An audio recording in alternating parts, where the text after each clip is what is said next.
misrepresentation, and posting inflammatory rhetoric in public forums is forbidden and shall be addressed in an appropriate manner. To eliminate all conflict and false allegations, is there anyone in attendance at tonight's meeting that is a member or agent of any law enforcement agency of federal, state, county, city, township, agency present? This is also for notary, poll workers, school board members, anyone who has signed an oath to the de facto government. Please raise your hand, state your name, and say your position. Looks like we're all clear. Almost. One more time. This meeting is private. Bearing false witness, misrepresentation, and posting inflammatory rhetoric in public forums is forbidden and shall be addressed in an appropriate manner. To eliminate all conflict and false allegations, is there anyone in attendance at today's meeting that is a member or agent of any law enforcement agency of the federal, state, county, city, township, agency present?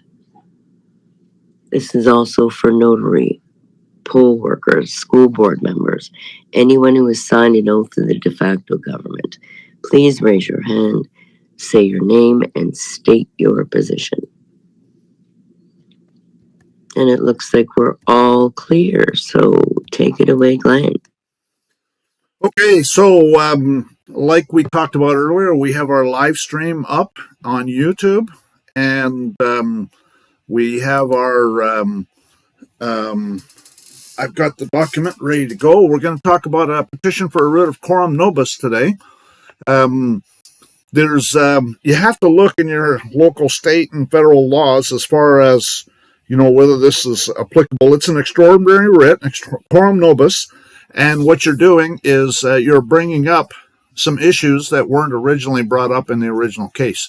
Now, you're getting them to review it, okay? So what happened is a friend of mine in New Jersey, they held a show trial for him and convicted him, and then he didn't appeal within the proper time. And so his appeals were exhausted, and so we needed to reopen the case. And so that's why we brought the Coram Nobis, because then we can appeal that depending on what happens. But we have to, part of the Coram Nobis is, it's an extraordinary writ, and so you have to bring up issues that weren't originally brought up in the original case. In this case, a lot of these issues were brought up, but not all of them. And so get them to reconsider. Anyways, I understand, and I haven't looked at it myself, but I understand under federal, you can do a Coram Nobis up to 5 years after a conviction. But the states vary depending on whether you can do it in the state or the federal. And you have to, again, you're bringing up issues that weren't originally brought up in the case. So I'm going to share my screen.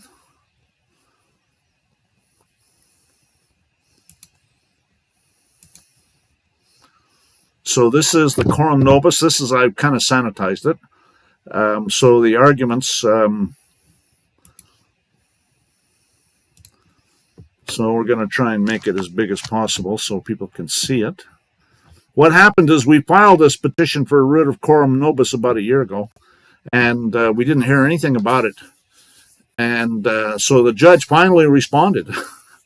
They can take their time on responding to something like this. And so what they did is they denied it because of failure to set forth grounds as set forth in Rule 3.22-2. Well, the thing is full of all sorts of grounds, but anyway, so we're going to specify the grounds now. And so in New Jersey, you have to do in lieu of prerogative writs, okay? So as a special proceeding under New Jersey statutes that in lieu of prerogative writs. So the respondent in error requests the court to reconsider the judgment in this matter for the following facts that were not available in the court previously. And we're still working on this. This is actually something that he lined out. And so we're going to have to, he went and put these are the grounds that are actually taken from New Jersey codes. A petition for post-conviction relief is cognizable if based upon any of the following grounds: substantial denial in the conviction proceedings of defendant's rights under the Constitution of the United States or the constitutional laws of the state of New Jersey, lack of jurisdiction of the court to impose the judgment rendered upon the defendant's conviction, imposition of sentence in excess of or otherwise not in accordance with a sentence authorized by law if raised together with other grounds cognizable under paragraph A, B, or D of this rule, otherwise a claim alleging the imposition of a sentence. So you can actually bring up just it's a bad sentence. In excess of or otherwise not in accordance with the sentence authorized by law. And then any ground heretofore available as a basis for collateral attack upon a conviction by habeas corpus or any other common law or statutory remedy. So that really opens it up right there, I'll tell you. Anyways, a claim for ineffective assistance of counsel based on trial counsel's failure to file a direct appeal of the judgment of conviction and sentence upon defendant's timely request. So if that's another reason. So the rest of this stuff, the stuff that's yellow, is the stuff that we're planning on using. And this is the grounds. So I've actually, and we're still working on this, but a lot of this stuff, the grounds we didn't have there before, okay? We just had the petition. And if you read the petition, I mean, it gives you the grounds, but we're going to have to specify these are the grounds. Anyways, the grounds for this petition are denials of due process of law as required by the supreme law of the land, and the judges in every state shall be bound thereby, anything in the constitutional laws of any state to the contrary notwithstanding. Article 6, Clause 2 of this Constitution for the United States of America as follows. Now, the reason we call it this Constitution for the United States of America is because that's what it says in the preamble. We, the people, do ordain and establish this Constitution for the United States of America. Okay. Denial of an Article 3 court is required by Article 3 of this Constitution for the United States of America. Denial of judicial proceedings according to the course of common law is required by 1 Stat 73 and 36 Stat 1087 Judicial Code and the Northwest Ordinance, which defines the nature of federal jurisdiction and federal territory, Section 14, Article 2. The inhabitants of said territory shall always be entitled to the writ of habeas corpus and trial by jury and of judicial proceedings according to the course of the common law, which is a contract under Section 14. The following articles shall be considered as articles of compact between the original states and the people and the states in said territory and shall forever remain unalterable, and reaffirmed under Article 6, Clause 1. All debts contracted and engagements entered into before the adoption of this Constitution shall be as valid against the United States under this Constitution as under the Confederation, and protected by Article 4, Section 2, Clause 1 of this Constitution for the United States of America, which guarantees the citizens of each state shall be entitled to all the privileges and immunities of citizens in the several states. So denial of trial by jury is required by Article 3, so that's the third one. Denial of trial by jury as required by Article 3 and trial by jury as required by Article 6 in amendment. Now, notice trial by jury here is capitalized, and here it's not. And I don't know how many of you know this, but there was actually, we're doing some videos on the organic law of the United States, okay? And the organic law of the United States, if you go to the Office of Law Revision Counsel, which is a U.S. Department of Justice website, it will tell you what the organic law of the United States is. And it's the Declaration of Independence, it's the Articles of Confederation, and it's the Northwest Ordinance, and it's the Constitution. It's all four of those documents are the organic law of the United States. And so I have a friend of mine, Nelson, who is, we basically have a discussion, and I've got some YouTube videos up about it. We're going to have more. He actually is the guy that puts on the event in New Jersey. He lives in New Jersey. They own a couple beach houses, and So he's pretty smart. He's brought some stuff to my attention that I use, quite frankly. And so they had a style committee. And I sent out an announcement, too, about the Northeast Private Information Share. Maybe I should just put it on the group here while I'm thinking about it. Yeah, maybe I'll do that. Yeah, I remember after you just got back from your vacation, Nelson came to the mic with you that one night. Yeah.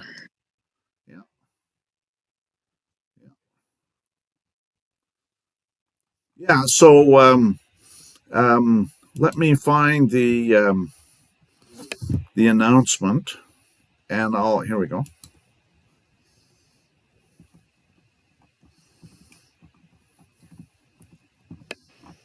Yeah, right here.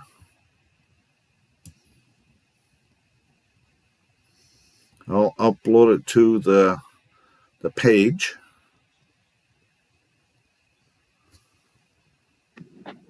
Why is there why is there a 5-year time limit? If there was fraud involved or non-disclosure, shouldn't that be open?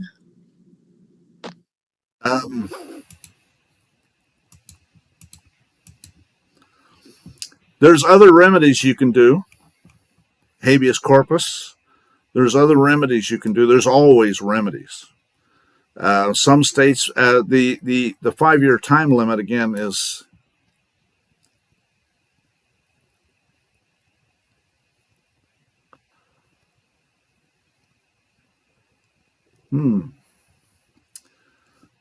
That's probably not a very good source. I'm going to find another one. It's not all pasting in there.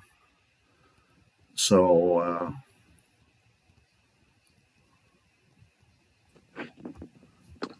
I had thought of habeas as well, but what about challenge of jurisdiction? Well, they've already taken it and sold you into slavery, so that's it's like closing the barn door after the horses get out. Jurisdiction can be challenged at any time. That's true, but your appeals, you have to do it through an appeal, and your appeals are exhausted. You cannot bring any more appeals. So you have to do it. There's got to be another way that you can do it. You see what I'm saying? I was unaware of that. I thought it stood on its own. Well, there was not an appealable matter. It was something that was, you can bring it up at any time. In other words, if I was sentenced to 30 years and 20 years into my sentence, I decided to challenge jurisdiction, I should be able to challenge jurisdiction. At least that's my comprehension. You got to do it through an appeal. Sorry, I hate to break it up to you, but I mean, the only way you can do it is through an appeal. You can't just challenge. They just ignore it. You got to get them to answer it. They'll just ignore it. They'll pretend it's not there. There you go. That's the announcement for the Northeast Private Information Share, 12th and 13th of April, 19th and 20th of April, 26th and 27th of April, and the costs and everything. So for anybody that's interested. So let's get back to this. Let's see here. Yeah. So, yeah, you can file appeals. You can file stuff all day long into that case, but nobody's going to answer it. Okay. The prosecutor has to answer it, and he's not motivated to because he can sit there and just ignore it, and they do it all the time. I mean, right now, even when they bring a criminal action against you, what you have to do is file a challenge to jurisdiction and then go in there and bring it up to the judge and have an order for him to sign. Either that or be prepared to get the transcript and use it for appeal. And that's the only way. And if they don't answer it, and they don't answer shit all the time, I've had it happen all the time. And so there's nothing forcing them to answer it. Anyways, so denial of trial by jury is required by Article 3. Let's see if we're making sure we're looking at this. Yep, we are. Good. Denial of trial by jury is required by Article 3, and trial by jury is required by Article 6, an amendment to this Constitution for the United States of America, and by the causes and necessities for taking up arms, 1775. Statutes have been passed extending courts of admiralty and vice admiralty far beyond their ancient limits for depriving us of the accustomed and inestimable privilege of trial by jury in cases affecting both life and property, to supersede the course of common law, and instead thereof to publish and order the use and exercise of the law martial. And that's causes and necessities taking up arms, 1775. Denial of trial by jury as required by Article 5 in Amendment, Article 7 in Amendment, and Article 9 in Amendment to this Constitution for the United States of America. Denial of a speedy trial is required by Article 5 in Amendment to this Constitution for the United States of America. Deprivation of assistance of counsel under Article 6 in Amendment to this Constitution for the United States of America, with the forced bar member counsel evidencing the Star Chamber status of the so-called court. The corrupt Star Chamber courts of England required defendants to have counsel. Star Chamber stood for swiftness and arbitrary power, which is a limitation on the common law.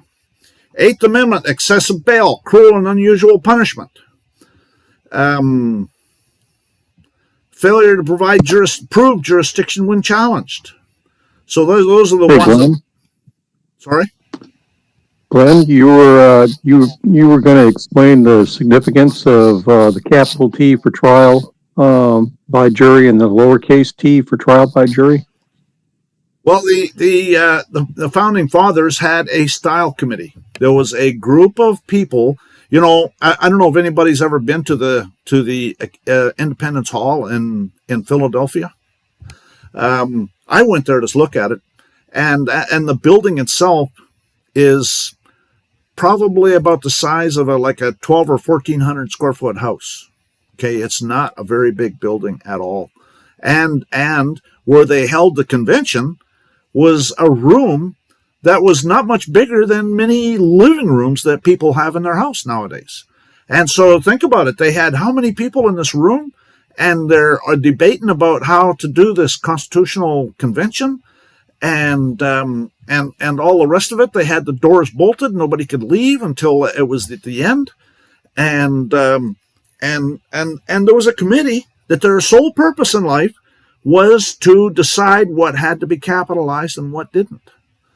And so in Article 3, it's capitalized, but in the Sixth Amendment, it's not. And so I think that what they're talking about when it's not capitalized is common law.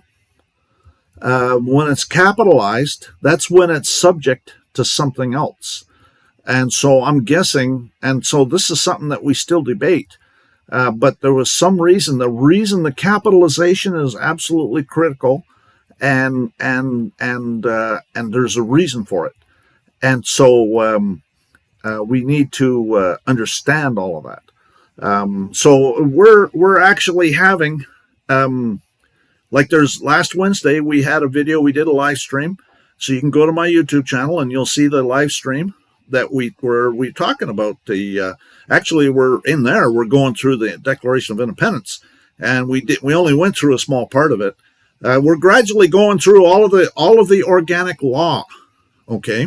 And so that's the organic law. That's the law. That's the real law. Okay. Everything else is civil law.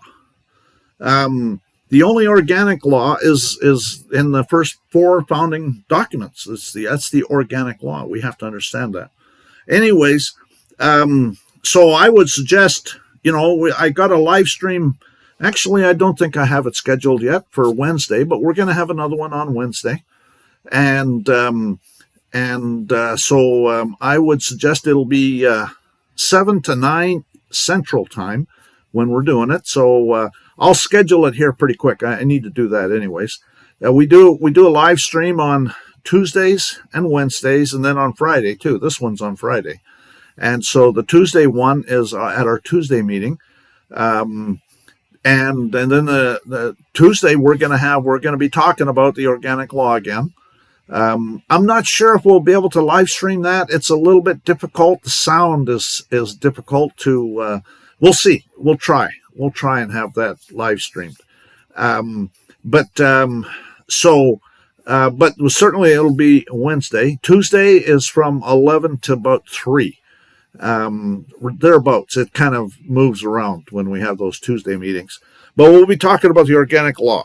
And we're trying to get through all of the organic law, which is the Declaration of Independence. Why, what some of that stuff is. One of the things that is there's some pretty big words in the Declaration of Independence. And we were talking about that today. You got to know the definition of those words, or you got to understand what they're talking about in the Declaration of Independence. And they're talking about war crimes. Anyways, yeah, perfidy. There's a word called perfidy that's in there, which is deceptive. That's actually a war crime. And so, that's again, you got to understand that stuff and be able to explain it and articulate it. And that creates, excuse me, that all of that stuff is part of the law. I would say that that's what we're dealing with right now with these administrative courts, that they're guilty of perfidy, barratry, and graft. Yep, you're right. Denial. I went through all this. Yep. So a superior court of general jurisdiction. All of this stuff was already there. Okay, we maybe added a little bit, but mostly it was already there. A superior court of general jurisdiction becomes an inferior court of limited jurisdiction when operating under an act of the legislature and derogation of common law. And this is American Jurisprudence, 2D, Courts, Section 103. A court can be court of general jurisdiction for some purposes and a court of limited jurisdiction for other purposes. When, therefore, a court of general jurisdiction proceeds under a special statute, it becomes a court of limited jurisdiction for the purpose of such proceeding. And that's Corpus Juris Secundum, Section 2. Accordingly, where a court of general jurisdiction undertakes to carry out a special power, a decision made in the exercise of such power is treated as a ruling of a court of limited jurisdiction, and the presumption applicable to a court of general jurisdiction that it acted within the scope of its jurisdiction does not apply. And that's Book 20, American Jurisprudence, 2D, Courts, Section 103.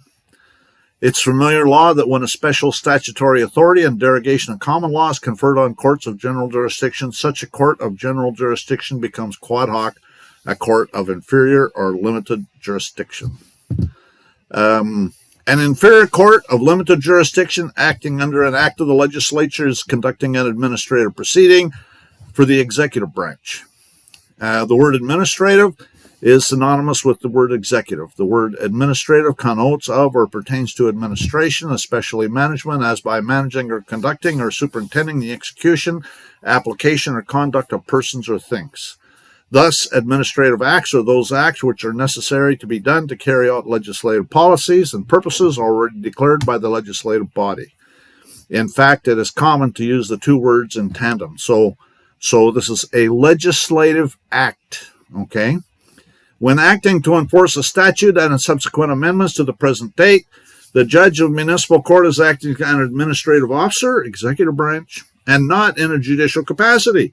Courts administrating and enforcing statutes do not act judicially, but merely ministerially, but merely act as an extension, as an agent for the involved agency, but only in a ministerial and not a discretionary capacity. It is the accepted rule, not only in state courts, but of the federal courts as well, that when a judge is enforcing administrative law, they're described as mere extensions of the administrative agency for superior reviewing purposes, as a ministerial clerk for an agency. Judges who become involved in enforcement of mere statutes, civil or criminal in nature and otherwise, act as mere clerks of the involved agency.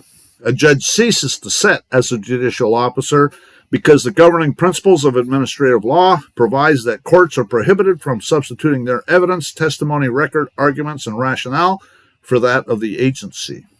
Additionally, courts are prohibited from substituting their judgments for that of the agency. Only a court operating under Article 3 of this Constitution for the United States of America can render judgments involving deprivations of life, liberty, or property. Justice Thomas concurring, constitutionally conforming agency adjudication.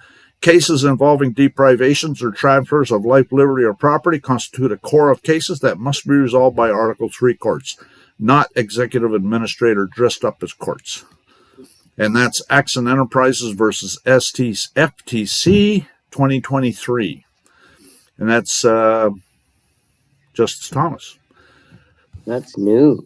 Yes, it is. Where a controversy is of such a character as to require the exercise of the judicial power defined by Article 3, jurisdiction thereof can be conferred only on courts established in virtue of that article, and Congress is without power to vest that judicial power in any other judicial tribunal, or of course in an executive officer or administrative or executive board, since they are incapable of receiving it.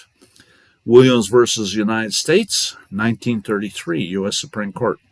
And part of your court's conviction was an order of commitment. The plaintiffs failed to have standing required to bring this matter into an inferior court of limited jurisdiction / executive agency. I think I'll just add something in there.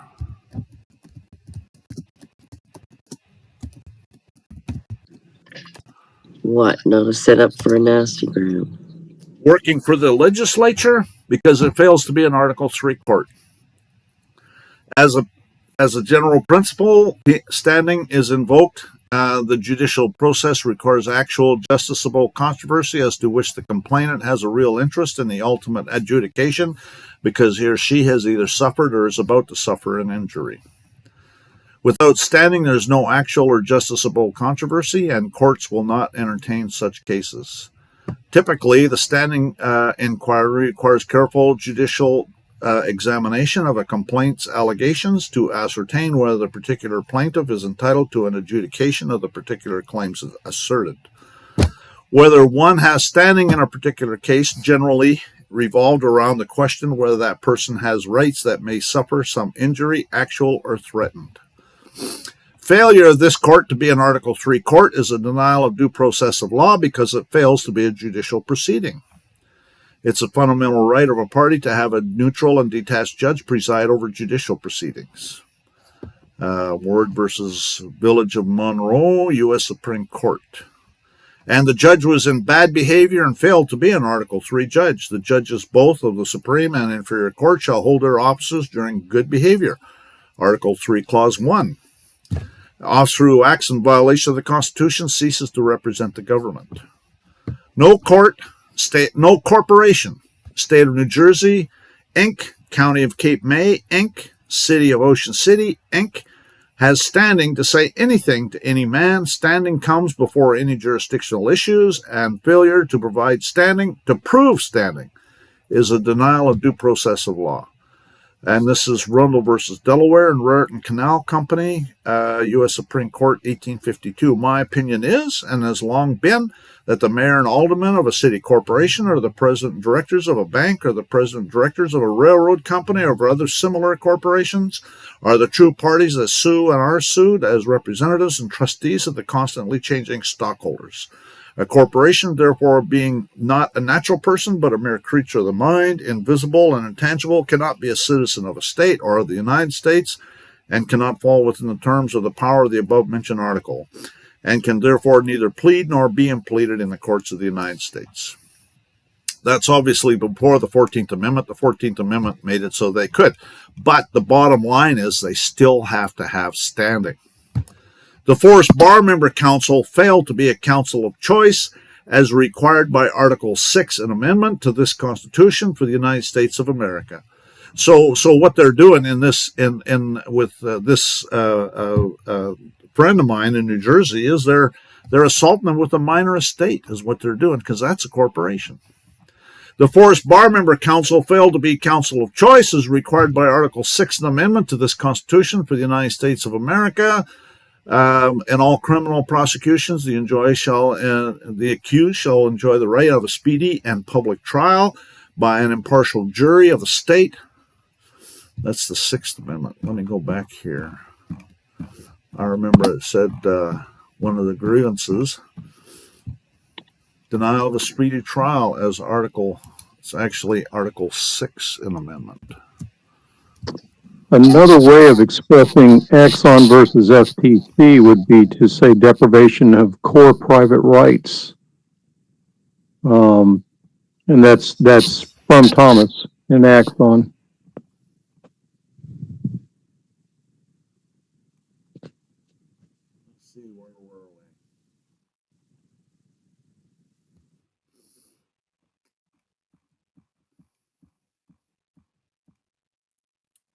Right here.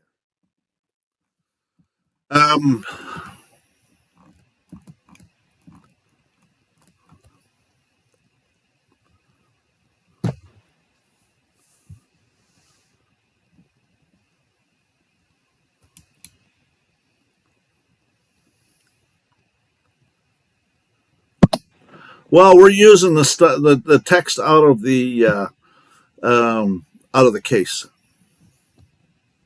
Well, he actually uses the term core private rights in there, talking about these being administrative courts. Where does he say that? I'd have to look it up. It's in his commentary afterwards, his opine. Okay, well, all I've got here is this, and that's what this says. But that's interesting. I'll see if I can pull it for you and send it to you in email. Yeah, okay, yeah, that'd be good. Thank you. Okay, so let's go back. We were here. Okay, in all criminal prosecutions, the accused shall enjoy the right to a speedy and public trial by an impartial jury of the state and district wherein the crime shall have been committed, which district shall have been previously ascertained by law, and to be informed of the nature and cause of the accusation, and to be confronted with the witnesses against him, and to have compulsory process for obtaining witnesses in his favor, and to have the assistance of counsel for his defense. And that's Article 6 of the Amendment, because the respondent in error's choice of assistance of counsel was Charles Danielson, who fails to be a bar member, and the forced bar member assigned, counsel of the court, Elton M. Anglada, is further evidence of the nature of the proceeding being the executive branch star chamber in derogation of common law. The Star Chamber courts of England required defendants to have counsel. Star Chamber stood for swiftness and arbitrary power. It was a limitation on the common law, evidencing the denial of the respondent in error to his right to challenge jurisdiction. So they did that on purpose so he couldn't challenge jurisdiction, which is more denials of due process of law. See, impropriety persona and one's own proper person is a rule in pleading that pleas to the jurisdiction of the court must be pled in propriety persona, because if pleaded by attorney, they admit jurisdiction as an attorney is an officer of the court, and he's presumed to plead after having obtained leave, which admits the jurisdiction. And so evidencing with their forced jurisdiction.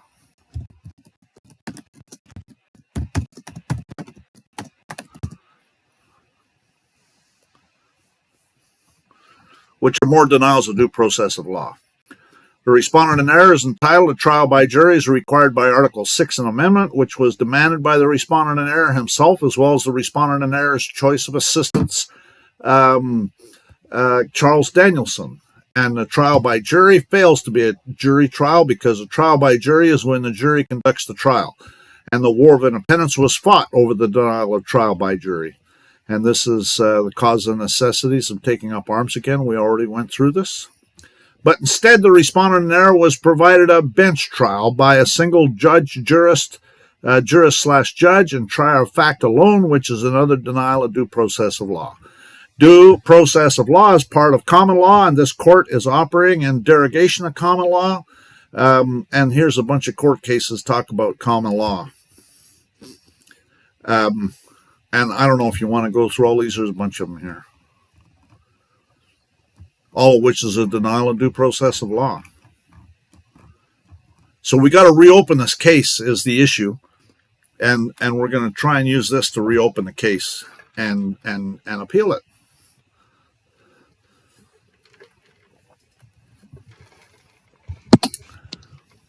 What about a trial de novo? Sorry? Trial de novo? You know, that's a trial by judge. That's a fake court. That's okay. Administrative. Whenever it's by judge, it's administrative. They're all administrative right now. Right, I know. I know. Which means I go back here.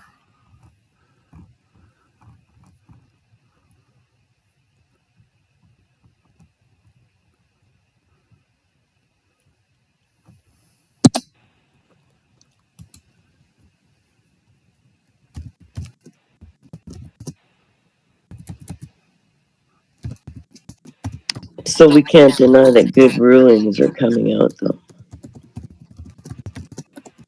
That case 2023.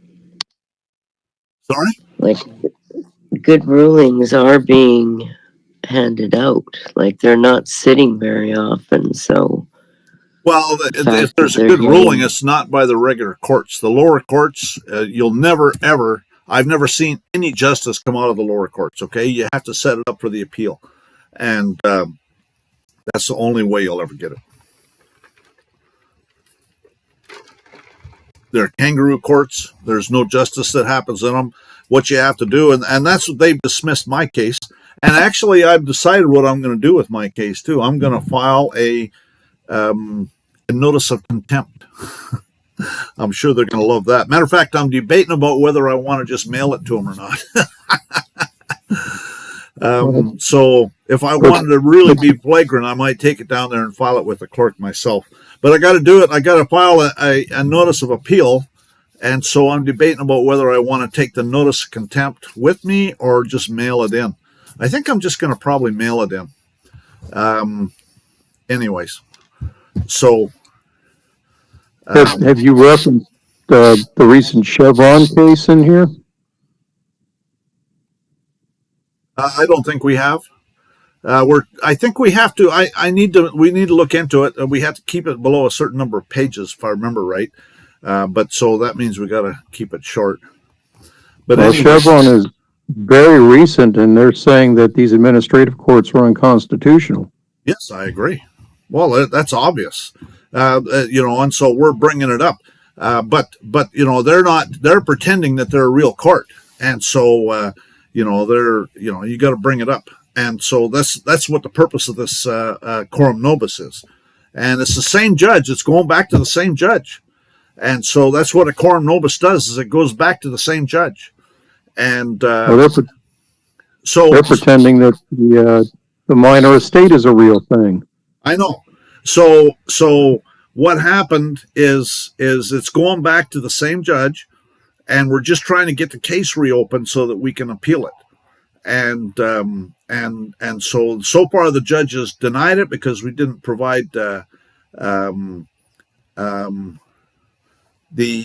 grounds. So we're going to file it again here real quick as possible with the grounds, and hopefully we'll get something here pretty quick so we can appeal it, because anyways, it was a complete denial of due process. Denials of due process. Excuse me. Can I ask a question real quickly? What exactly was he afflicted with, code-wise? It was a municipal court action. Okay, they charged him with a felony, and then they dropped the charges and just gave him time served. Okay, it's a long story. Okay, and it really doesn't matter. Okay, we're not talking about what he was charged with. We're talking about the Coram Nobis. Okay, and so if you want to learn about, you go and look it up in the New Jersey codes. We're not talking about what he got afflicted with. We're talking about the Coram Nobis. Denials of due process of law deprives the plaintiff's inferior court of limited jurisdiction, executive agency of subject matter jurisdiction. Not every action by any judge is an exercise of judicial function. It's not a judicial function for a judge to commit an intentional tort, even though the tort occurs in the courthouse. When a judge acts as a trespasser of the law, when a judge does not follow the law, the judge loses subject matter jurisdiction and the judge's orders are void and of no legal force and effect. When a court failed to observe safeguards, it amounts to a denial of due process of law. Court is deprived of juris. Administrative clerks masquerading as judges cannot do anything judicial, like issue orders, convictions, or judgments. Ministerial officers.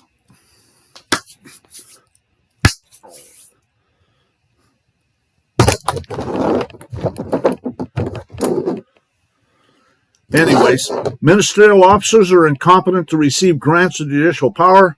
from the legislature that are acts in attempting to exercise such powers are necessarily nullities.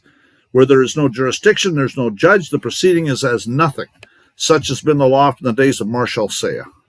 The plaintiffs have been using their corporations, State of New Jersey, Inc., County of Cape May, Inc., City of Ocean City, Inc., to exercise the Commerce Clause, Article 1, Section 8, Clause 3, and this is National Mutual Insurance Company, the Tidewater Transfer Company. We therefore decline to overrule the opinion of Chief Justice Marshall. In other words, Congress has exclusive legislative jurisdiction over citizens of Washington District of Columbia, and through their plenary power, nationally covers those citizens, even in one of the several states, as though the district expands for the purpose of regulating its citizens wherever they go throughout the states of the Union. With your plenary dictatorship jurisdiction, plenary, they're talking about plenary power, right? Through their plenary power nationally. Plenary jurisdiction, the court's full and absolute power with the subject matter and the parties in the case. Plenary is full, complete, entire. Plenary is full, complete in the courts of admiralty and English ecclesiastical courts.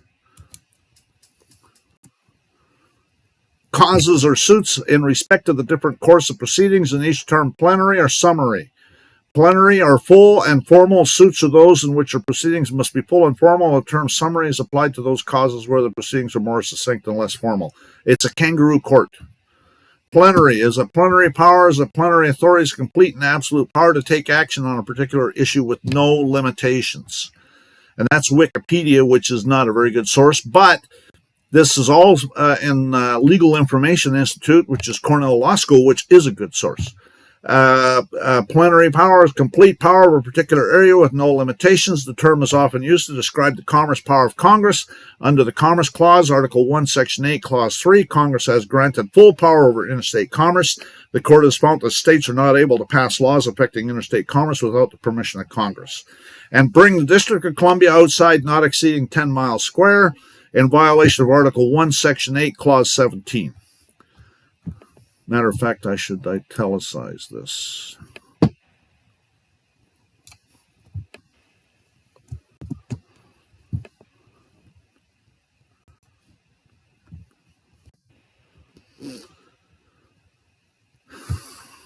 In violation of their oath or affirmation of support to support the supreme law of the land under Article 6, Clause 2, and all judges in every state shall be bound thereby, anything in the constitutional laws of any state to the contrary notwithstanding. And the plaintiffs may not use a delegated power to attack one of we the people. This is all subjects over the sovereign power of a state extends are objects of taxation, but those over which it does not extend are upon the soundest principles exempt from taxation. This proposition may almost be pronounced self-evident. The sovereignty of a state extends to everything which exists by its own authorities or introduced by its permission. But does it exist to those means which are employed by Congress to carry into execution powers conferred on that body by the people of the United States? We think it demonstrable that it does not. Those powers are not given by the people of a single state. They're given by the people of the United States to a government whose laws are made in pursuance of the Constitution are declared to be supreme. Consequently, the people of a single state cannot confer a sovereignty which will extend over them. Sovereignty of the United States resides in the people, and Congress cannot invoke the sovereignty of the people override their will as declared in the Constitution.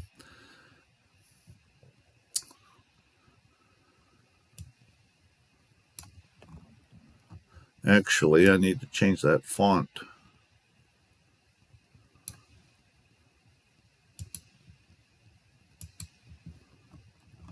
There we go.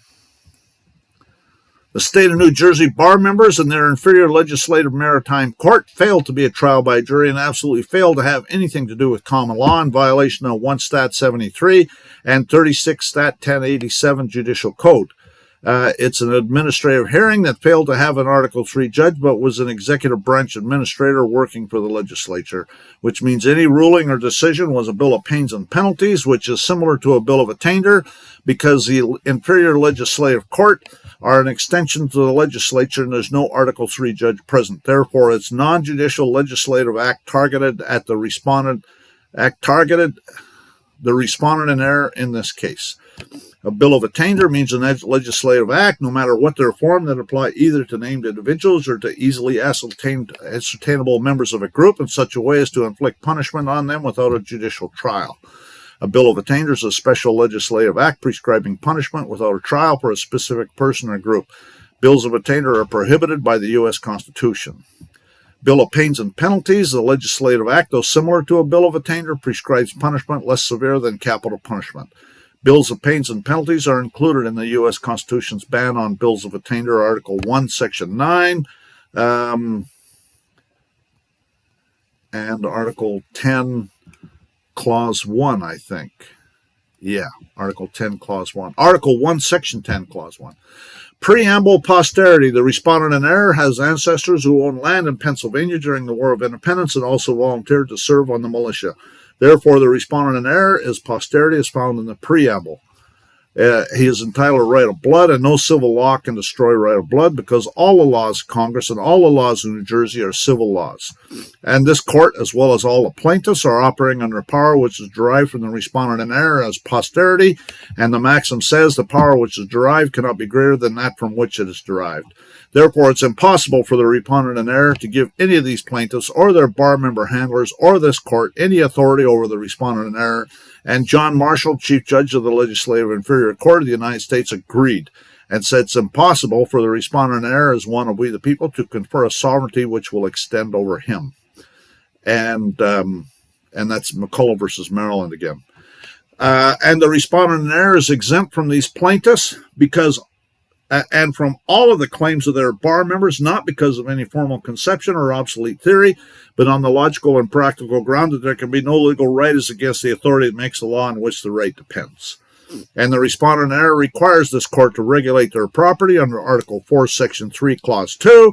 The Congress shall have power to dispose of and make all needful rules and regulations respecting the territory or the property belonging to the United States, which is the supreme law of the land. Anything in the constitutional laws of any state to the contrary notwithstanding, Article 6, Clause 2, and we the people fail to be 14th Amendment U.S. citizens because a 14th Amendment U.S. citizen failed to exist when the Constitution was written. All of which is evidenced in the affidavit of citizenship, a true copy of which is attached hereto, and the appendix at pages 1 through 24. And I'm not sure if he's got an affidavit of citizenship. I need to talk to him about that. There's nothing this court can do to affect the respondent in error. Let's see, what page are we at? 14, okay. State citizens are the only ones living under free government. State citizenship is a vested substantial property right, and the state has no power to divest or impair these rights. The sovereignty of a state does not reside in the persons who fill the different departments of its government, but in the people, and from whom the government emanated, and they may change it at their discretion. Sovereignty, then, in this country abides with the constituency and not with the agent, and this remark is true both in reference to the federal and state government.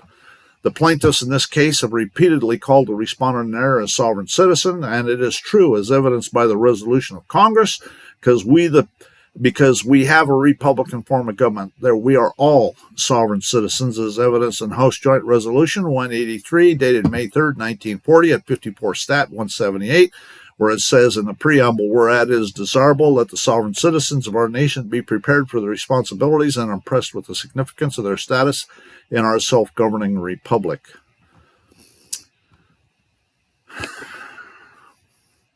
The plaintiffs and their bar members are required to know that the Supreme Court of the United States has ruled that everyone and everything not privileged is sovereign, but the plaintiffs have called the respondent in error a sovereign citizen like it's some sort of a bad thing, which is an attack against the republic itself.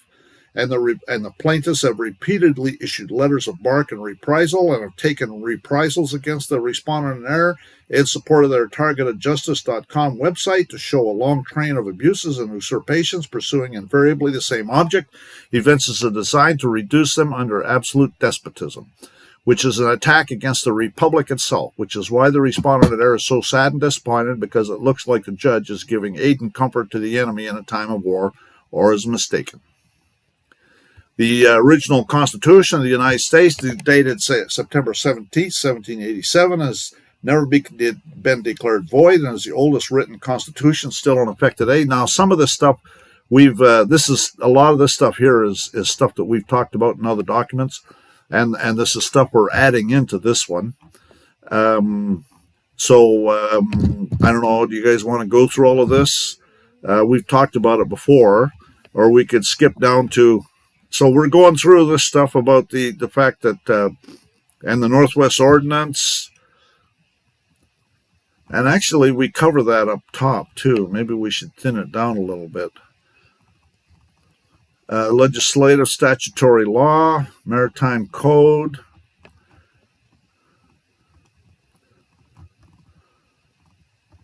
And it's talking about common law. There we go. We'll get to the jurisdictional issue. Respondent there has been challenging jurisdiction at every step of this proceeding.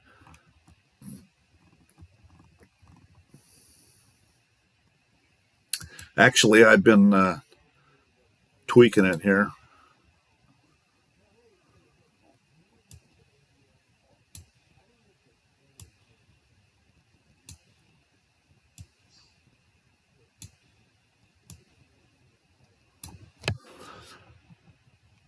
Respondent there has been challenging every step of this proceeding, and this has had the effect of negating the presumption that the court had jurisdiction in this matter. Jurisdiction can be challenged at any time, and jurisdiction was challenged cannot be assumed and must be decided. So there's court cases to say that a court is not capable of deciding its own jurisdiction. So really what you have to do is get it into the Court of Appeals. Anyways,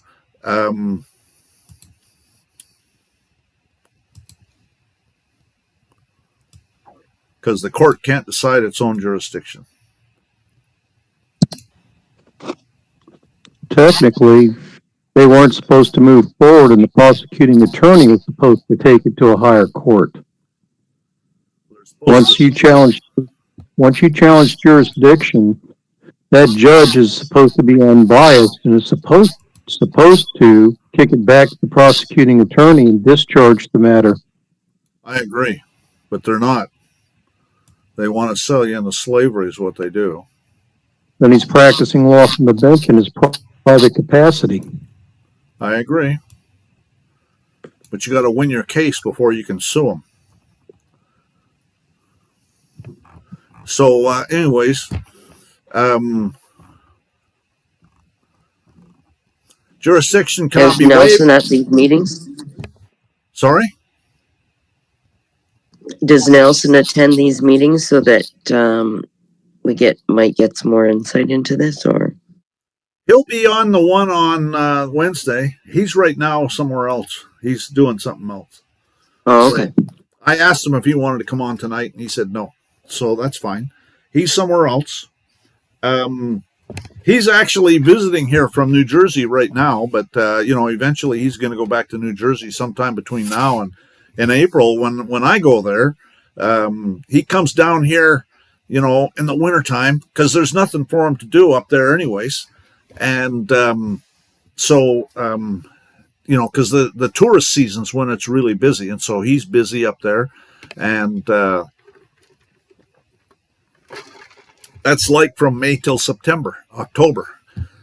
Actually that's why we did our private information share in April, because once May hits, it starts getting busy, and so they're letting us stay there for free. And hold our Northeast private information share, and because normally they rent those houses out for I think it's like $1,300 a night, and people or groups rent the whole house out, and like in the summertime, I guess the place is busy all the time, and they make pretty good money, obviously, doing that. Yeah, Michelle's been there. She said she's told us about it, and it sounds like a nice place to hang out. Yeah, well, it'd be nice if you guys could make it, but whatever. Anyways, jurisdiction cannot be waived, neither can it be stipulated to. Subject matter jurisdiction cannot be conferred by judicial admission.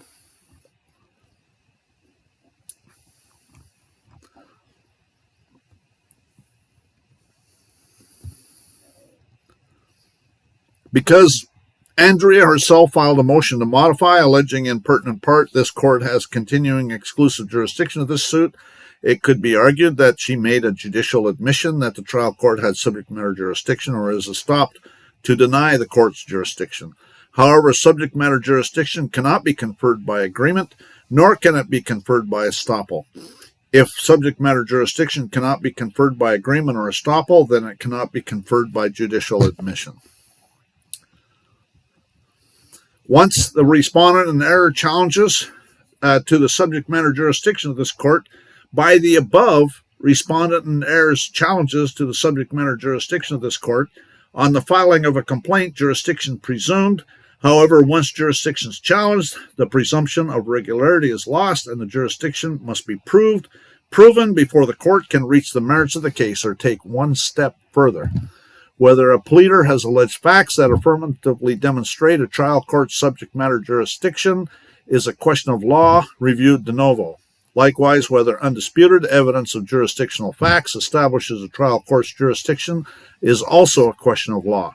Whether a court has subject matter jurisdiction is a question of law. If whether a pleader has alleged facts that affirmatively demonstrate a trial court's subject matter jurisdiction is a question of law reviewed by de novo. Likewise, whether undisputed evidence of jurisdictional facts establishes a trial court's jurisdiction is also a question of law. Once challenged, jurisdiction cannot be assumed. It must be proved to exist. There is no discretion to ignore that lack of jurisdiction. Where jurisdiction is contested, the burden of establishing it rests upon the plaintiff. The burden of proving jurisdiction rests upon the party asserting it. Court must prove on the record all jurisdictional facts related to jurisdiction asserted. Jurisdiction is a matter between the defendant and the court. If the court has made a demand for the defendant to stand and answer a charge, and therefore it is the court that must prove its authority to rule and make said demands. Once jurisdiction is challenged, the court cannot proceed when it clearly appears that the court lacks jurisdiction. The court has no authority to reach merits, but rather should dismiss the action.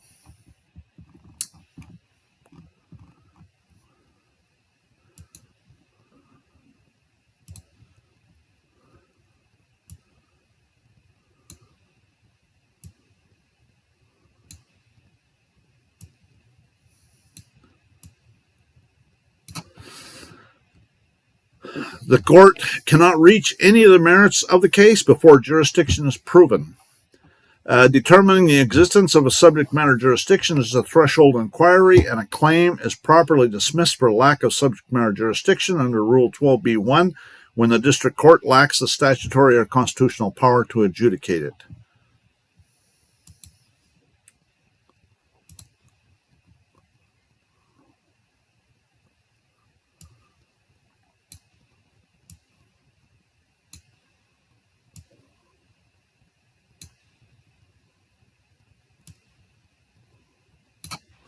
Respondent in error reminds this court that the matter of jurisdiction is not a matter within the discretion of the court.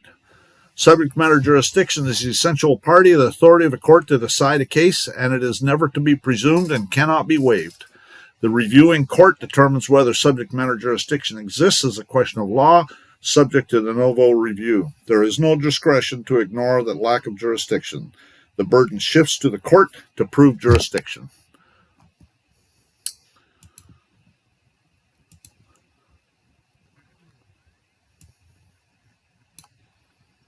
I'm making little adjustments to this thing as I go along, as you can probably see. The principles of waiver, consent, and estoppel do not apply to jurisdictional issues. The actions of the litigants cannot vest a court with jurisdiction above the limitations provided by the Constitution and Congress. The Supreme Court noted, a court generally may not rule on the merits of a case without first determining that it has jurisdiction over the category of claim in a suit. Subject matter jurisdiction, declining to address jurisdiction and holding that the district court have authority to dismiss action on forum non-convenience ground before considering the merits, rejecting the doctrine of hypothetical jurisdiction that would allow a court to rule on issues of law before adjudicating jurisdiction.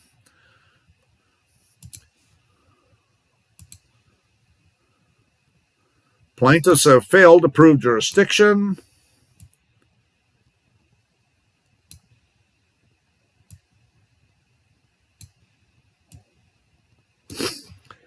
Or even answer the challenge to jurisdiction, another denial of due process.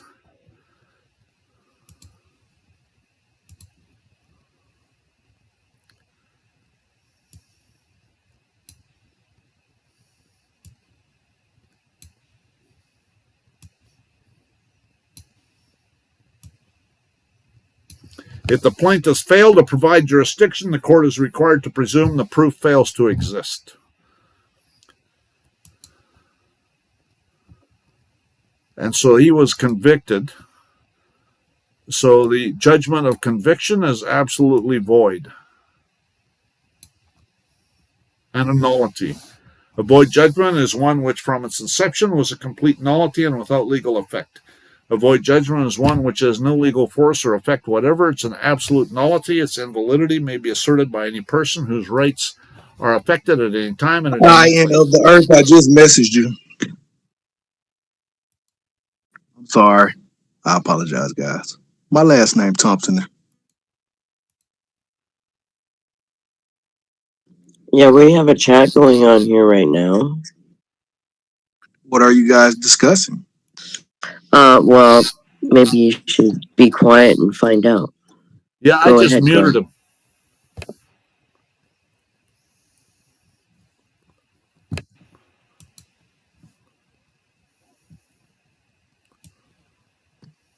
I have no idea what that was about.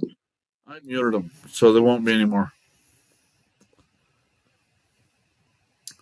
A void judgment is one which has no legal force or effect whatever. Its absolute nullity, its invalidity may be asserted by any person whose rights are affected at any time and in any place. It need not be attacked directly, but may be attacked collaterally whenever and wherever it's interposed. A void judgment, insofar as it purports to be a pronouncement of a court, is an absolute nullity.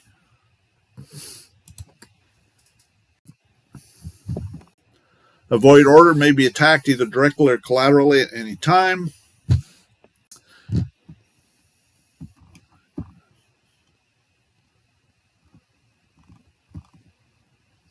A void judgment is one from which, from its inception, is and forever continues to be an absolute nullity, without legal efficacy, absolutely null, and without legal efficacy and effectual to bind the parties or to support a right of no legal force or effect whatever, is incapable of enforcement in any matter to any degree. A thing void in the beginning does not become valid by lapse of time. Time cannot render valid an act void in its origin.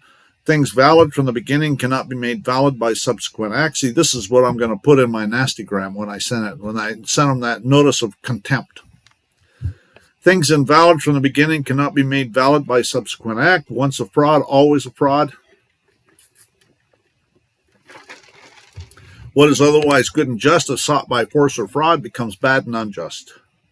Out of fraud, no action arises. It is a fraud to conceal a fraud. And fraud is inexcusable and unpardonable, and any fraud amounts to injustice.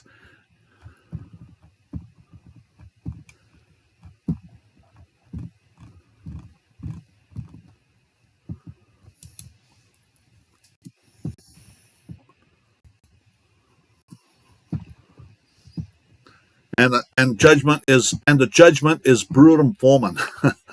I put this in a federal case when I told the judge I wanted it removed into state court, and I told him it's everything he does is brutum fulmen. Anyways, brutum fulmen, an empty noise, an empty threat, a judgment void upon its face, which is legal effect, no judgment at all, and that's what I'm going to put in this one too. And by which no rights are divested, and from which none can be obtained. It neither binds nor bars anyone.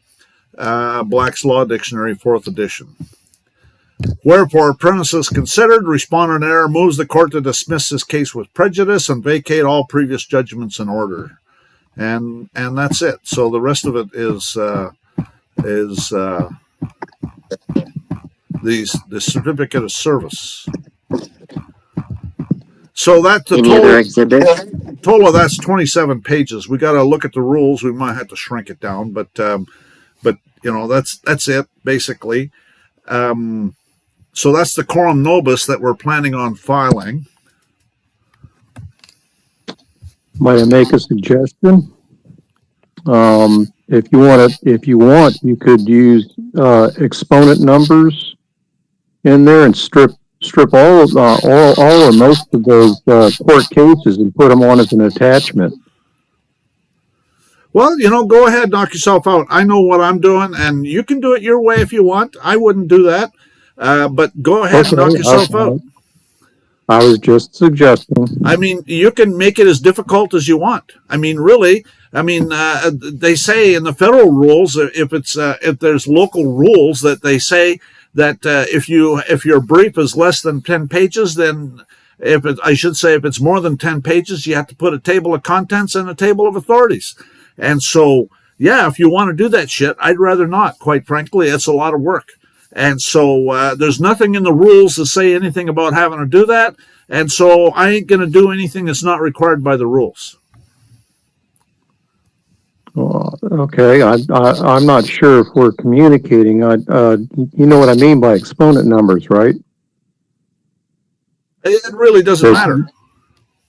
I'm not going to. I put the sites there.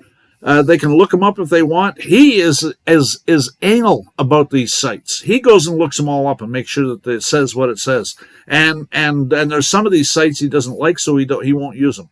And I don't have a problem using them. There's a lot of sites that are summaries of a case, like that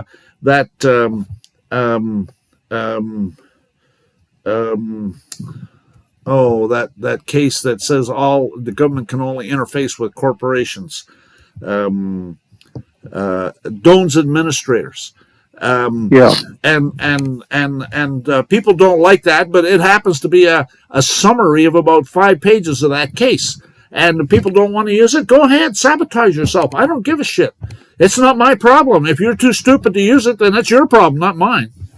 Anyway, that's not what I'm saying. What I'm saying is you can reference Doan's the court case, put an exponent number on there, take the case the opine that you're trying to put into the case, and I'm not saying take them all out. I'm just saying that you could actually reference them by exponent numbers, and then put them on as a listing of attachment on the back side of the paper, thereby reducing the amount of papers that you have, but still having the court cases attached. To thin it down. Yeah, okay, well, that's an interesting thought if I wanted to thin it down, but at this point, I like having them there, and until I find what the rules are, if I need to thin it down, quite frankly, what I'll probably do is I'll probably just, that's a size 14 font right now, so I can make it a size 12 font easily. I've even done them with a size 11 font, and that'll shrink it down quite a bit. So if there's something in the rules that we find that it needs to be shorter, that'll be the first thing I'll do is I'll change the fonts. I'll shrink it down. There's a lot of places I can take out spaces, and that's what I do, because I want to make it easy for them. I don't want them having any excuse to ignore it. Anyways.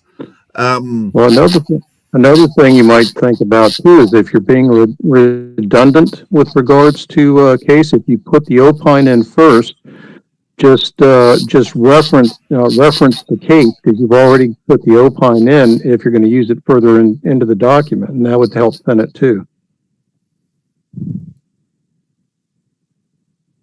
See what I'm saying? In other words, you gave the opine the first time in the document, then further down you want to use it, just put the case instead of the whole opine. Yeah, you've already put it in. I know. I was asking earlier about what they had done to him, what they were charging him with, because I was trying to figure out if Bruin might be applicable. It doesn't matter. Okay, he was convicted, and it's all a charade. It's an administrative court. That's all that matters, and they don't have authority. That's all that matters. It doesn't matter. He could have whatever. It doesn't matter, and it's nobody's business what he's convicted of. I'm not worried about what he did. What I was more worried about is what Bruin talks about with regards to your rights, and I didn't know if he was in another state when he had done this, and that he was utilizing whatever he was doing was a right that he was exercising. and that they're violating that right. And Bruin talks about you can't diminish a right by traveling across a state line. Yeah, it's And it's a very it's not. It's it's a very nothing to do with recent that. case. Okay, all right. That's just where my train of thought was going.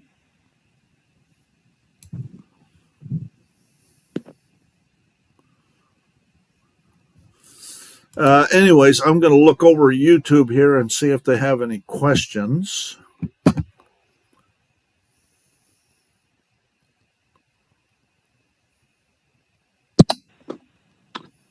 Are you going to put this document on the channel?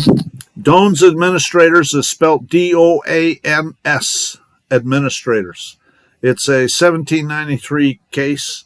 If I do upload this document to the group, I'll probably delete the header and the footer stuff, and then you'll have the case law, all of the arguments. But and each state is going to have different requirements. You got to look in your local states for the what the requirements are.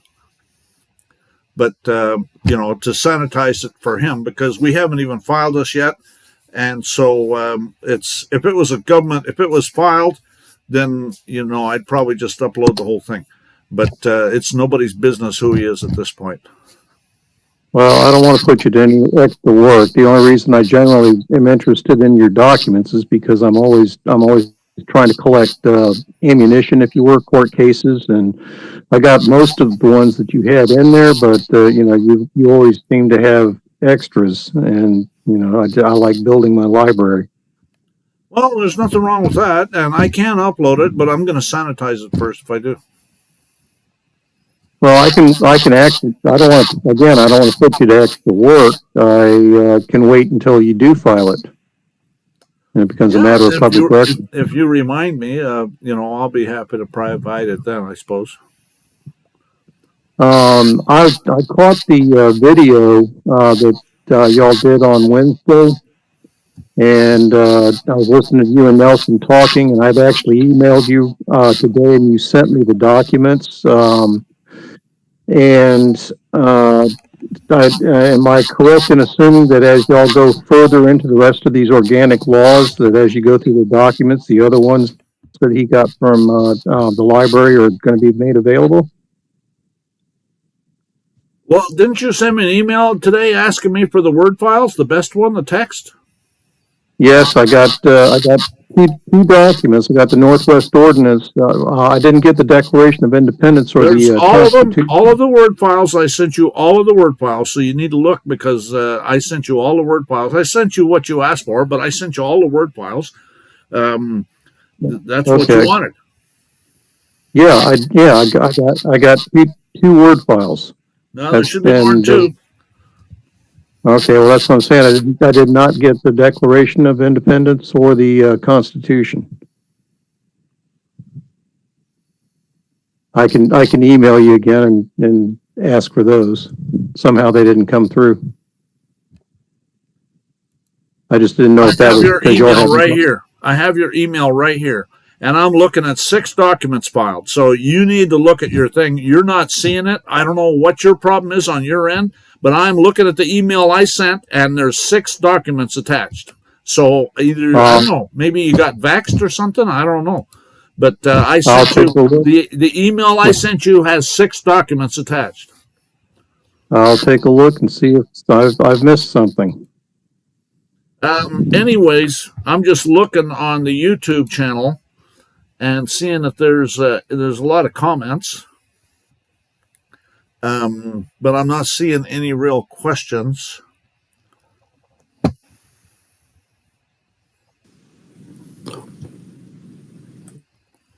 Hey, Glenn, can I just say, I really love your work. It's been great. Well, I appreciate it. It's a networking thing. I don't know everything, and so it's a networking thing. And when I was 16 years old, I got a patriarchal blessing, and it said, "Unto whom much is given, much is expected." So I feel like I have to do this so that I'm held blameless on Judgment Day.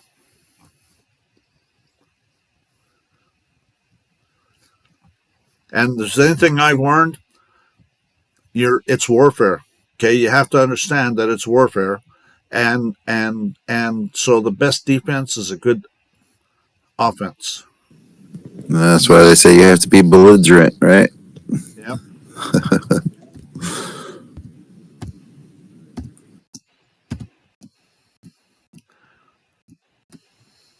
Well, I joined the class a little bit late here, or the meeting here a little bit late, and I always love seeing your work, but I would love to see this document whenever it gets published. It'd be great, or whenever it gets shared, it'll be wonderful.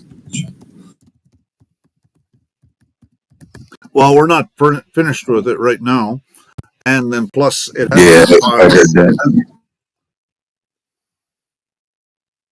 Sorry. Yeah, I heard that. I've been here for 10 minutes. I'm typing stuff in. And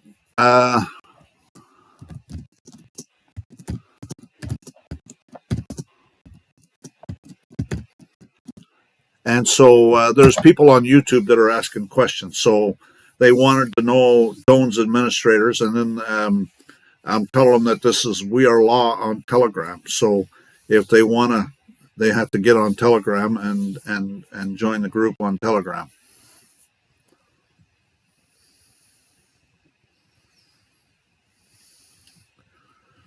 The way it got wrong is we, the people, were asleep at the wheel. It started with the Civil War, and really that's where it really started. So it's been going on for 150 years. And you see what Trump is doing. I think he's trying to restore the republic. I think that it's going to get restored. Well, I'm not sure. What I'm thinking is there's going to be a North American Union, and that will be a republic, and that will last. That'll last for a long time. But so I guess we'll see what happens. But I think that yeah, it's it's what happens when you want to be free. You have the tyrants that want to take away your freedom, and they lay awake at night trying to do it. And so we're basically in an insurgency right now, a communist insurgency, and they're trying to overthrow our government and enslave us. And fortunately, there's a bunch of us that are awake to this stuff, and some wonderful, wonderful military generals that launched a counterinsurgency, and that's what Trump is a part of, is a counterinsurgency, and so I really think that that's what's happening. General Flynn, that guy is wonderful, and so I just can't say enough about all those guys. They understand, and that's what I guess. Trump just removed 5,000 deep staters out of the Pentagon. Woohoo! Go Trump, go! And so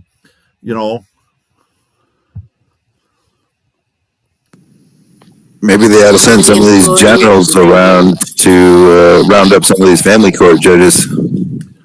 Well, eventually it might come to that, but again, it's got to come from we the people. We the people need to start exposing it and doing our best to expose this stuff. That's why when I file this notice of contempt, I'm gonna put a certificate of service at the very end, and I'm gonna send a copy to Trump, and everybody else is gonna know it, and to Cash Patel.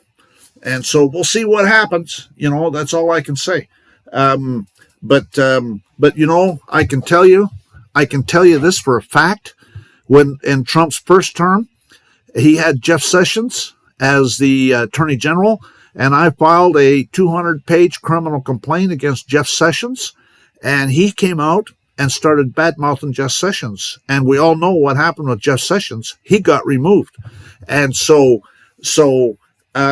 and then I filed a criminal complaint against Kirstjen Nielsen, and he came out and started bad-mouthing Kirstjen Nielsen, and ultimately he removed her ass. And so I'm telling you, I think he reads my stuff.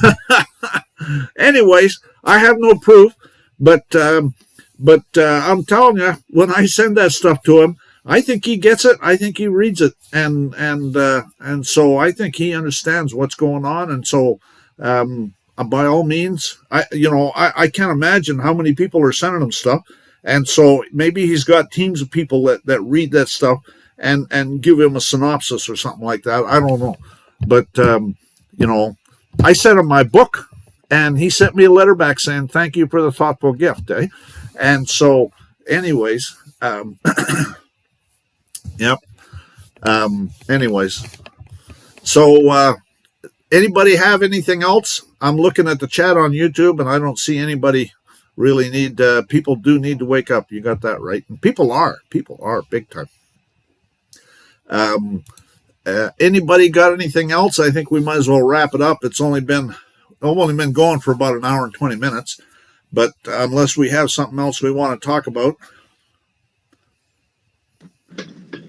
I hope Nelson allows you to share that with us, and you'll put it in your room whenever it's good, because there's a lot of good information on there that we could, is key for things. So please share it with us. Mm-hmm. Run that by me once more, Lori. I'm sorry I didn't get all of that. Well, once Nelson approves you sharing it out, or you've redacted it, put it in your room for us, please. I will. Yeah, I'd like to get it finished first to where Nelson's satisfied. And he is anal. I'm telling you, he is anal about these things. There's some court cases he'll look them up, and he checks them, and the capitalization, he goes through it with a fine-tooth comb. And so I'm making a bunch of changes to the one that I got, and I'm going to send it to him after I'm done here. And then he'll look it over, and he'll send it back with some more changes, and we'll talk about some things in there. And I'm telling you, he is really anal about it, more anal than I am, quite frankly. Wow, that's hard to do. No, I know the school board people don't like him that much. in his city, do they? He was showing us that YouTube of the meeting that he went to, and yeah, he's standing up to it. He's awake for sure. Well, and everybody's got to do their part. A republic is being active citizenry. Everybody's got to be doing it, and it can't be just coming from a few people. It's got to be coming from everybody in their own way. And the more you do it, one of the things that really is a bone of contention of mine is the militia. We should have a militia. In the old days, in colonial days, they had to be armed. And if they came to a public meeting without their arms, they got a fine. And if they came to, they were outside of town more than 2 miles without their arms, they got a fine. And those fines went to support the militia. And so they had their arms, they carried their arms with them. And I really believe that's where it's going to go. It's going to come to that.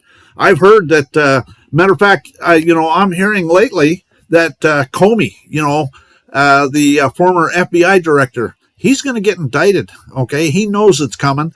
There's some General Flynn videos about that. He says that Comey's going to get it. That's going to be one of the first things that's going to happen is Comey's going to get indicted, and he might as well get outfitted for an orange jumpsuit. He said to go to the big and tall shop. He's a tall guy, I guess, so they're going to sit there and they're going to give him an opportunity. And so there's going to be pardons. Okay. I guarantee you it's about truth and reconciliation. You remember Facebook, Mark Zuckerberg went to visit Trump, and he came out of there and he made a public announcement immediately. He said, we were forced to censor people, and we deeply regret it. And it's going to stop as of now. And so that's his truth and reconciliation. Okay, he gets a free walk now because he admitted his errors and he's repenting. And so they're all going to get that opportunity. At least a lot of them. The ringleaders won't, but a lot of them are. But Comey, they got evidence on him. They got lots of evidence on him. So what they're going to do is they're going to be raking him over the coals and saying, who did you talk to about this? Who else knows? Who else knew? and start building a case. I'm telling you, that's what's going to happen. The shit is hitting the fan right now. General Flynn put out a video here yesterday, or was it yesterday, the day before? He said within 2 or 3 months, Comey's going to get an indictment, and so, anyways, the shit is hitting the fan. Well, that orange jumpsuit's gonna look awfully damn good on that dude. Oh shit! I hope he has a big trustee sign on the back, on his back, showing that he put himself there. Yeah, I don't know how that's all going to work, but I think it's going to be good to see. That's for sure. People need to see that justice is being done, and people are really pissed about all this shit, and it needs to be put a stop to. And so, absolutely, we're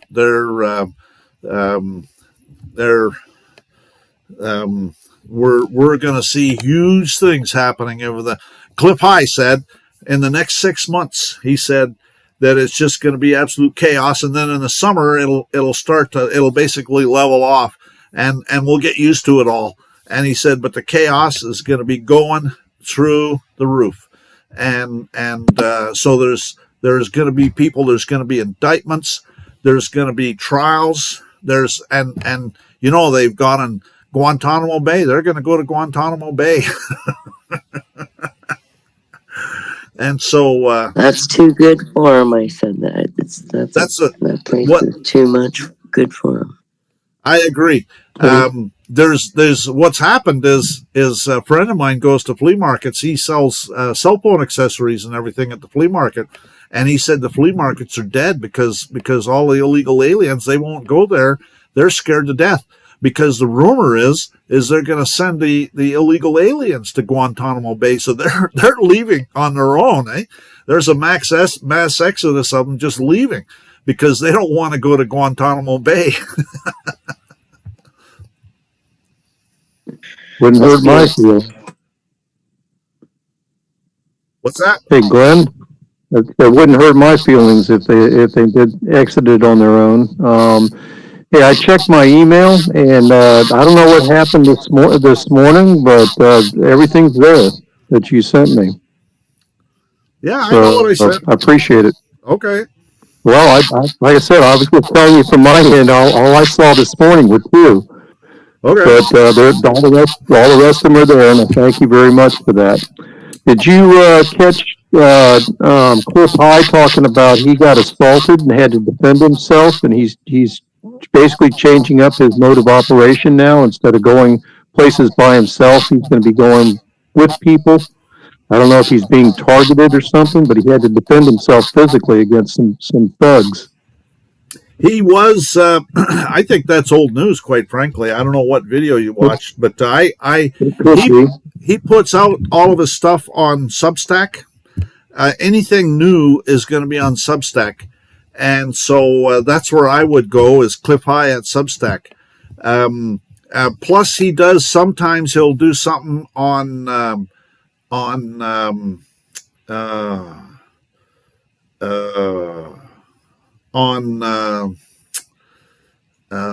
it's not Rumble. Okay. If there's one on Rumble, it's a bootleg video of him that somebody else got and uploaded it to there. So he doesn't do Rumble. He doesn't put his videos on Rumble. He puts his videos, but he does it all on Substack. He's been doing Substack for the last couple of years now, and just exclusively Substack. And so he puts his videos and everything on Substack. So if people are anything, you find anything of his anywhere else, it's not his. Okay. Well, it's probably him, but it's from 6 months or a year or 2 years or 5 years ago or something. You see what I'm saying? Well, I'm catching them on YouTube, and the videos, I may have been looking at an older one, but most of the videos that I catch are, a day old, 3 days old, that kind of thing. Were you thinking maybe BitChute? BitChute, yeah, that's it. If you find him on YouTube, he hasn't uploaded to YouTube for a long time. And so, again, there's somebody they're bootlegged, and what he does is he'll have the date on a whiteboard behind him when he's doing it, because he wants people to see the date. Because just because it was uploaded yesterday doesn't mean the video was made yesterday, and so that's why I don't listen to any of his stuff from any other source. I want the latest and greatest stuff. I've been getting his stuff for a long time, and some of his stuff is I still have trouble getting my head around it. I don't necessarily say it's not true. I just don't necessarily believe everything he says. But he's got he's a brilliant guy, and I really like, what he does. Some of it, I kind of just put it in the back of my mind. But he's got some great stuff. Yeah, I've been listening to him for years off and on. I'm unfamiliar with Substack. I'll talk about it later. They're a social media group where you can combine all your media. It's not that great, so let's not waste Glenn's time with social media stuff. So does anybody have any other questions for Glenn?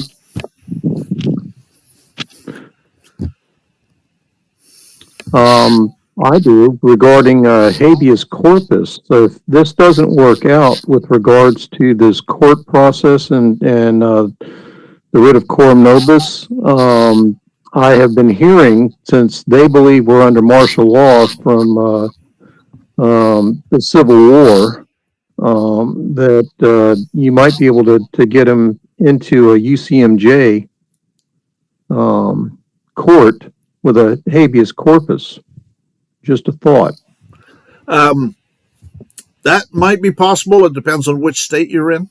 Okay. If you're, actually, you should be able to do it in just about any state.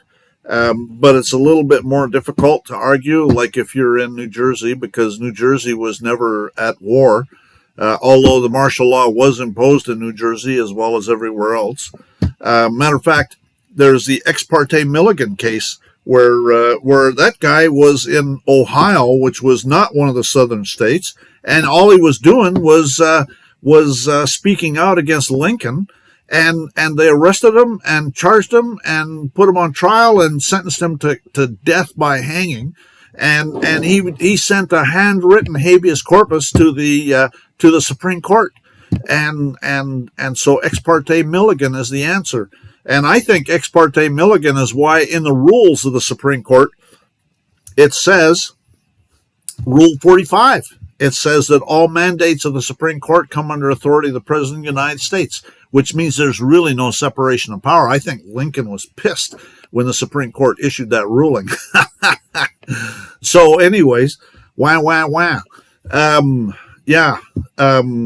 I think that that's my opinion. So, I guess we'll see.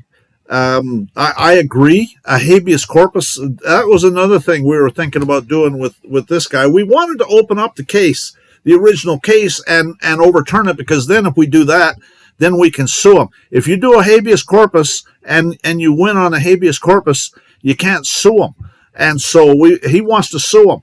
And so, that's one reason we're doing this, because we want to reopen the case, so then we can appeal it and get it overturned, or get it overturned here, because then we can sue him. And that's where he wants to go with it. I was unaware of that habeas wouldn't allow you to sue them. I mean, a wrongdoer is a wrongdoer. Yeah, if you can convene a common law court, you could probably bring it to a common law court, but the de facto courts won't allow you can't sue them. There was actually a friend of mine who filed a mandamus into the federal courts here in Texas. And O'Connor, he's the same judge I got that I'm going to send a nastygram to. He went and responded to it, and he said that reading this liberally, he said that it looks like, he says that, first of all, the federal courts don't do mandamuses anymore. And he said, but reading it real liberally, this guy was on bond, and he was out free, but he was on bond from a criminal proceeding. And he said, reading this thing liberally, it looks like he might be asking for a habeas corpus. And so he said, and he told him which form to file too. And so he's got to do it by the 3rd or the 5th of April or March. So I've been after these guys to do the habeas corpus, and we did a habeas corpus, but we didn't put the case number, and so that's what we needed to do. We should have put the case number that O'Connor opened, and file it and see what happens. Who knows? We'll see what happens. That's all I can say. But we haven't done it, and we need to do that because he's in jail now over other stuff. But at least we can make one of his issues go away. I guess we'll see. He's got a bunch of issues.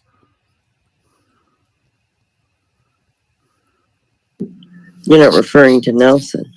No, this is someone else we're helping. Okay, so how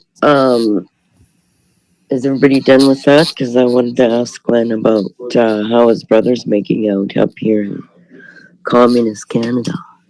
I got to contact him. I think that we need to try and do he's got a show trial coming up, and I think we're going to do a challenge to jurisdiction. Probably ought to do a couple of them. We've already done one or two. We probably ought to do. I'm thinking about maybe a. We need to appeal an order. That's what we need to do. He's got a case coming up in May. He's got a trial coming up in May. We need to appeal the order and see what happens. Canada's different. That's the problem. Is it takes a bunch of research. I'm going to have to do the research because he's got a grade 8 education, so he doesn't know anything about how to do it or where to start. And so I'm going to have to do it, and I've just been busy. So anyways, that's where it's at. He's got a trial coming up in May. So you're going for a full dismissal, of course. Sorry? He's going for a full dismissal. Well, if we do we got to appeal an order. We got to set it up to an appeal in an order.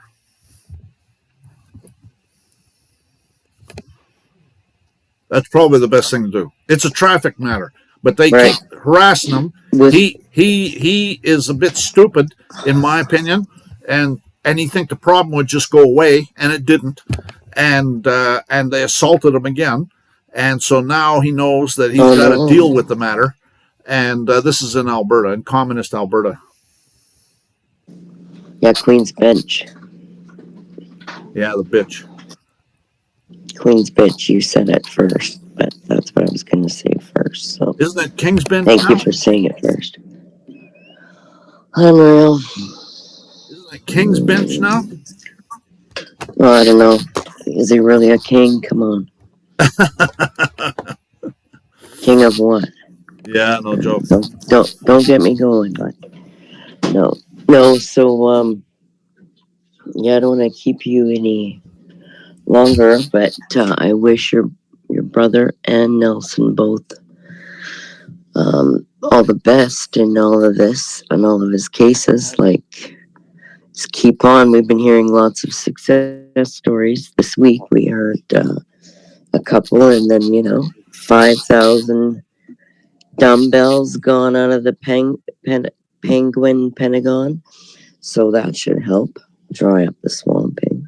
Well, it's certainly got to start somewhere, and it's in progress, and so we're having some good things happen in D.C., that's for sure, and thanks to Trump, and thanks to all those generals that have launched that counterinsurgency, and I'm sure they're still doing stuff behind the scenes. Yeah, stuff we don't know about yet, but it's in. Hey, Glenn, you ever talk to Pete? Sorry. I know you thought you were done, honey. Hey, Glenn, you ever talk to Pete? Who? Pete. Our contract lawyer out of Austin. Yeah, no, I haven't talked to him lately. Well, how do I reach him? What's his last name again? Well, I could tell you offline if you want to email me or something. I would suggest. I'll just DM you. Sorry? I'll just give you a DM. A DM. Yeah, direct message here. Well, that'll be on, everybody will see it. No, that's on your It'll private. be a private DM. Yeah, Okay. that's directly to you. Or if you want Batman, I can give you Glenn's email. Yeah, my email is better. Just tell me if you email me that who you are. It's Batman. I know who Batman is. Right on. Yeah, I'm doing a 30 DM real quick right here. Doom, doom, doom, doom. Hey, Glenn, So, I'd like to thank you again for the documents you sent me, and if you would, extend my thanks to Nelson too, because I know he paid for them, and he's made them available to everybody. So that was, some effort and expense on his part, and it's appreciated. Well, those are the Word files. Those aren't the certified documents. You didn't say you wanted the certified documents. I can send those if you want to. Oh, yeah, yeah, okay, I thought that's what I was wondering about the Word document, but Well, yeah. you said you wanted the Word files, so I sent you the Word files, the best ones. I can send the, I'll upload them to the group, and then everybody will have them. Okay. Yeah, he's right. I mean, those documents have been tampered with. Anything you get off the internet, I'm suspicious of. Well, you can't, the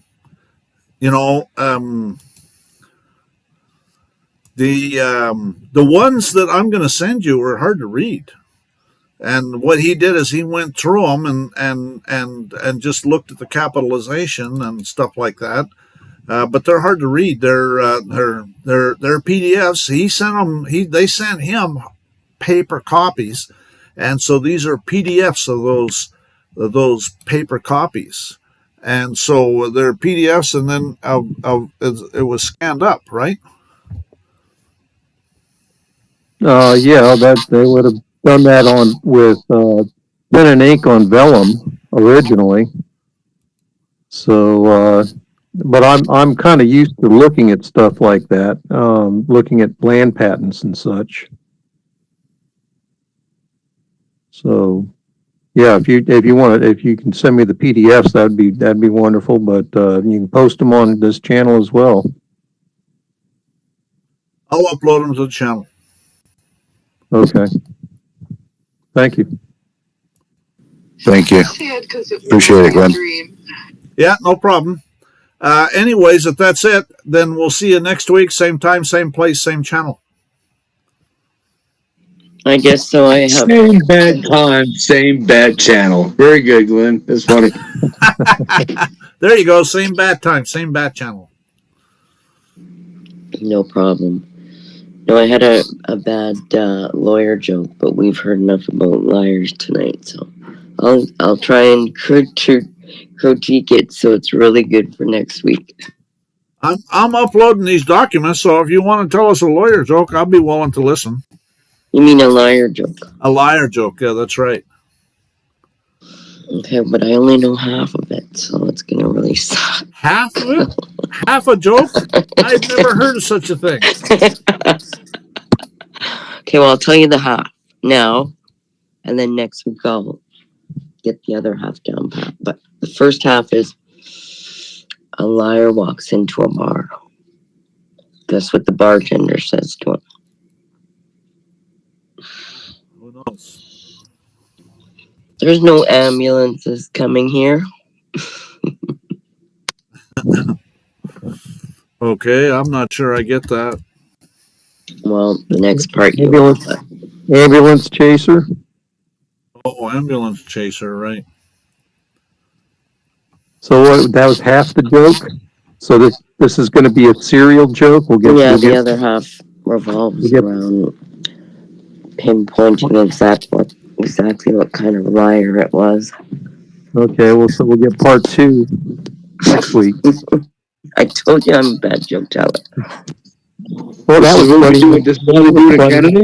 Oh, Is this how y'all do it in Canada? Just asking. Is this how y'all do it in Canada? Just No, asking. I've defected. Now I'm American, so that's how we do it in America The now. UK, have Come you on, you arrived? guys are all American. Cough up one. Come on. Have you arrived? No, I've only got my Oh, paperwork. well, I got my okay. defection paperwork from my minister, who's also defecting. So, or no, one of my ministers. So, yeah. It's a 51st state now. Well, yeah, let's you say won't have to defect. I've heard that Canada is, well, it won't be the 51st, but it'll be part of the North American Union. But first of all, they got to balkanize the U.S. first.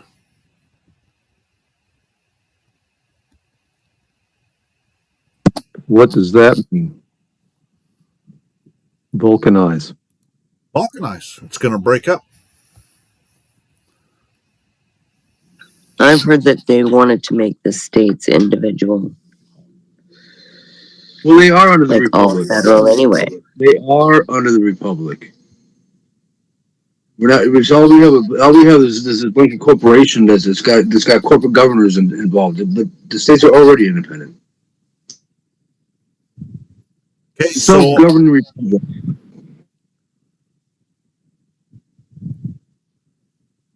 I guess we could debate that all night, huh? Declaration of Independence, Bill of Rights. The Republican form of government hasn't gone away. It just went dormant. And there are people working on getting it back online.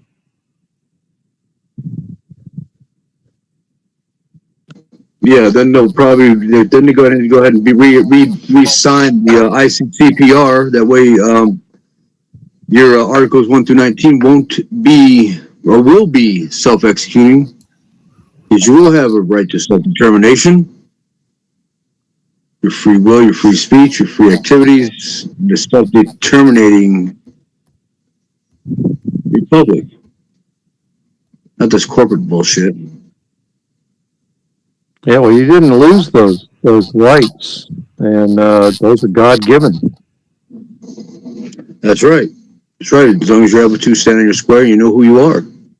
That's right. Stop saying here. Unalienable.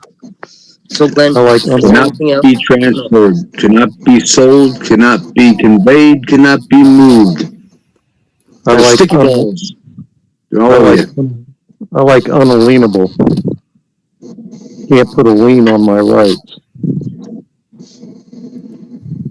You can never waive a right. You just can't waive a right. Well, Not in that sense and in those words. But you can contract, and for them not to be applicable, but you can't waive a right. It's impossible. Yeah, well, it's like slavery has been abolished, but voluntary slavery is not. so I've uploaded the certified documents. If you guys want them, they're uploaded to my group on Weir Law on the Telegram, and so you can get them there. Okay, so Thank you. I'm going to check out here, and thanks everybody for watching, and we'll see you next week, same time, same place, same channel. Hey, I'll talk to you during the week. Thank you very much, Glenn. It has been very insightful. Give my best to Nelson and your brother. I will. I'm glad you're still kicking, Glenn. All right, yeah, still kicking, that's for sure. Yep. Take Yeah, care. Every day about I left my number. I left my number in the DM. Have Pete get a hold of me. Okay. Thanks, buddy. Okay, see ya. Bye.